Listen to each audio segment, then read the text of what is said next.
Jadi kita selalu tahu bahwa setiap upaya untuk menghalangi hak demokrasi, di dalamnya ada cara-cara taktis.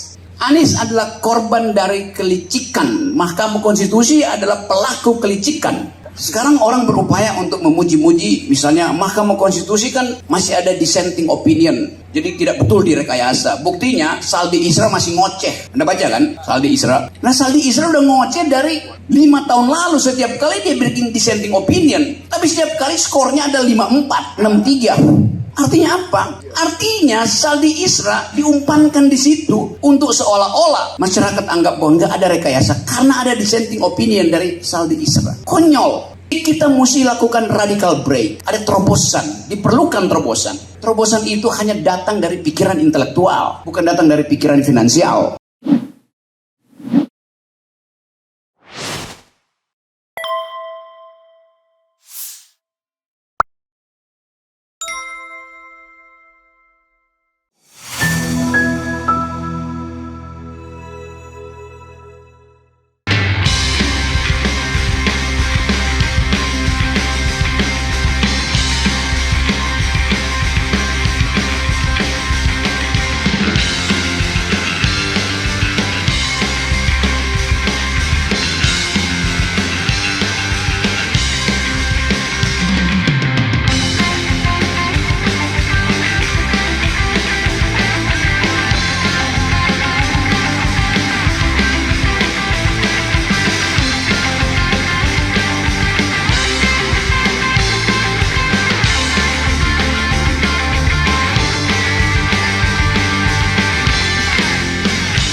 Pragmatisme politik, sana sini urusan taktik.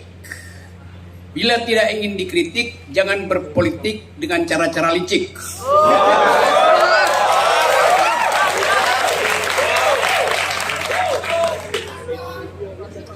Anies Baswedan,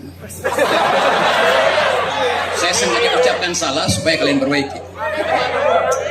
Anies adalah korban politik licik.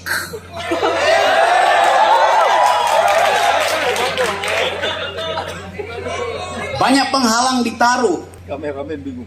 Iya. Jalannya ditutup. Dia kasih itu soalnya. Tapi yang ditutup di bumi bisa dibuka di langit. Mantap. Dibuka di langit maksudnya dibuka oleh kekuatan teknologi yang namanya cloud. Karena itu percakapan di cloud tentang Anies lebih banyak daripada percakapan di koran-koran yang dikuasai negara. Jadi kita selalu tahu bahwa setiap upaya untuk menghalangi hak demokrasi, di dalamnya ada cara-cara taktis.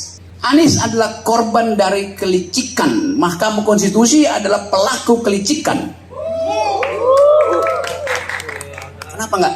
Ya, mahkamah keluarga. Bahkan saya mau sebut bukan mahkamah keluarga, keluarga.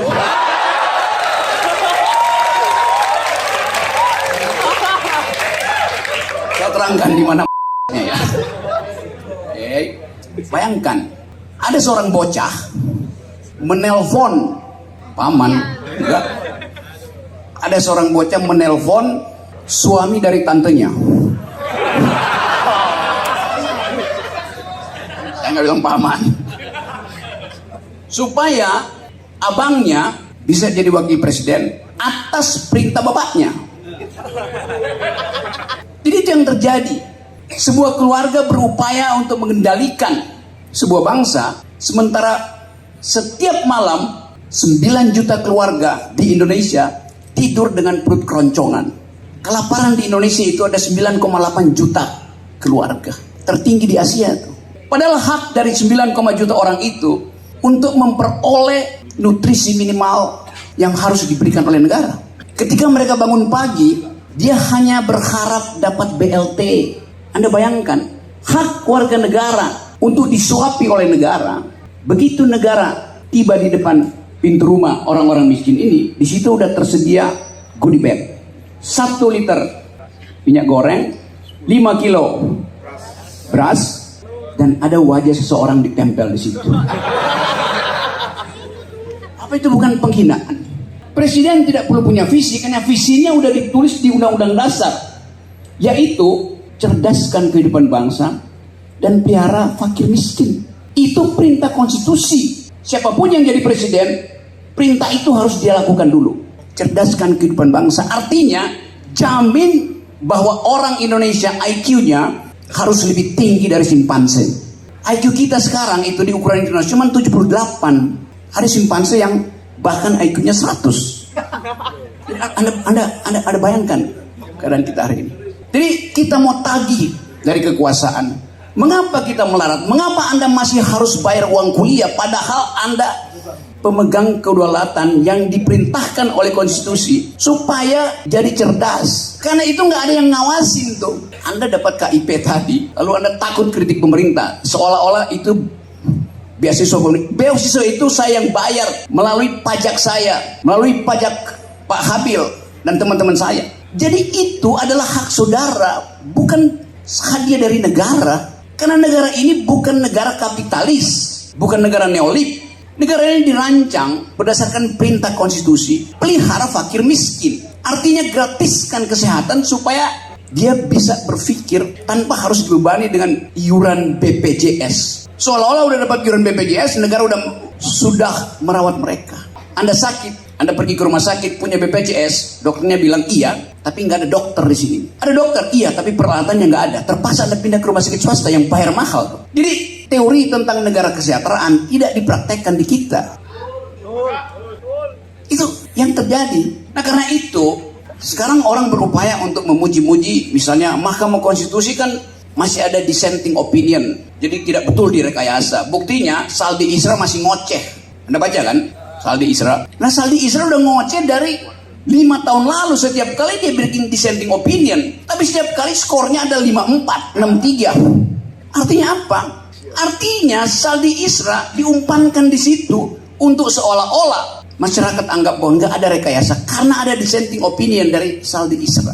Konyol. Mestinya Saldi Isra sadar bahwa dia hanya dimanfaatkan di situ, diumpankan untuk jadi devil's advocate, bahasa latinnya advocatus diaboli, seolah-olah kritis. Padahal itu bagian dari sistem. Secara sistemik diarahkan mesti ada yang dissenting opinion, tetapi di ujung dissenting opinion itu tidak akan mempengaruhi keputusan akhir. Itu penyelundupan hukum tertinggi dibuat oleh istana. Bukan betul, sangat betul. Yang lu korting-korting kalimat gue. Jadi apa yang mesti kita periksa sekarang? Sibuk para elit politik persoalkan kembali keputusan Mahkamah Konstitusi. Ngapain? Faktanya udah terjadi. Yang mesti dipersoalkan adalah perilaku politik presiden. Apakah cerita tadi di awal ketika seorang bocah menelpon suami dari tantenya atas perintah bapaknya, apakah itu perbuatan tercelah? Bukankah di dalam ilmu hukum impeachment itu dimungkinkan kalau ada perbuatan tercelah dari kepala negara? Sekarang coba Anda kumpulkan berapa banyak perbuatan tercela yang dibuat oleh Jokowi. Rempang itu perbuatan tercela. Mengakali Omnibus Law dengan menjadikan dia perpu itu ada perbuatan tercela. Kan banyak betul perbuatan tercela. Jokowi intervensi dalam banyak kongres partai politik. Itu perbuatan tercela. Jadi teman-teman mahasiswa hukum lakukan class action, nuntut bahwa dia sudah cukup bukti untuk di-impeach. Bukan karena kita dendam, tapi itu faktanya tuh. Kenapa 2 mahasiswa dari Solo bisa minta judicial review? Kenapa kalian tidak bisa presiden di-impeach? Lebih tinggi moralnya kalian. Coba lakukan itu. Kita mesti lakukan radical break. Ada terobosan, diperlukan terobosan. Terobosan itu hanya datang dari pikiran intelektual, bukan datang dari pikiran finansial. Jadi, saudara-saudara, silahkan pikirkan bahwa ada peluang untuk mengimpeach presiden. Bukan saya komporin, faktanya begitu, ada di dalam konstitusi. Disebutkan dengan jelas, presiden bisa dijatuhkan bila dia melakukan perbuatan tercelah. Saya rumuskan tadi, periksa secara serius. Supaya ada pembelajaran pada kita bahwa kita tidak diam melihat yang bisa berlanjut. Itu pegangan saya. Satu waktu saya naik Gunung Siklop, dan saya hitung bahwa saya bisa taklukkan, bisa panjat gunung itu dalam waktu 4 jam maksimal. Karena saya lihat segitu. Saya biasa naik ke Himalaya tuh. Ya saya anggap 4 jam. Yang terjadi apa? Saya mesti butuh waktu 15-16 jam untuk tiba di puncak. Kenapa begitu? Karena ternyata nggak ada jalan di situ. Mesti merangkak di akar-akar otak. Jadi kalkulasi epistemik saya gagal karena saya tidak melihat keunikan dari Papua, yaitu hutan yang masih tertutup. 16 jam baru nyampe. Udah nggak ada makanan. Di atas Papua, di atas Gunung Siklop itu, saya menemukan sesuatu yang unik. Itu 2 hari lagi, itu malam Natal di Papua. Lalu teman-teman anak muda Papua ajak saya untuk beribadah di gunung itu. Yang datang adalah Kristen, ada Muslim. Doa Natal itu dibacakan oleh seorang Muslim perempuan dari Jawa. Jadi Anda bayangkan pengetahuan saya itu mendasar tentang Bapak. Ada toleransi di situ. Dan itu menunjukkan bahwa ada kesepakatan untuk menganggap bahwa kehidupan kita harus dirawat dengan saling menghormati keyakinan. Sekarang Papua jadi hotspot internasional. Karena sangat mungkin Indonesia mengalami instabilitas dimulai dari Papua. Kenapa? Karena Papua itu ada di dalam kondisi hak asasi manusia yang parah, makin lama makin parah.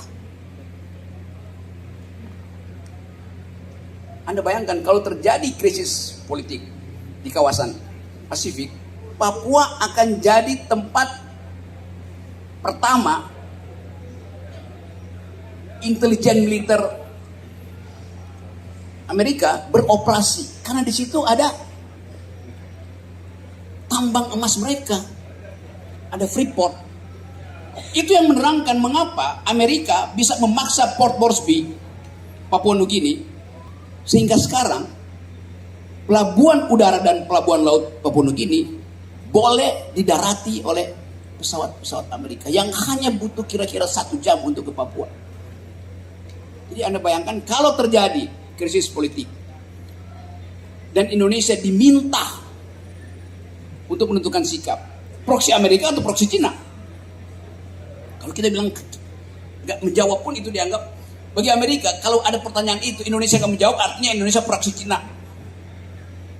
Maka dimulailah kasak-kusuk diplomasi di Papua misalnya.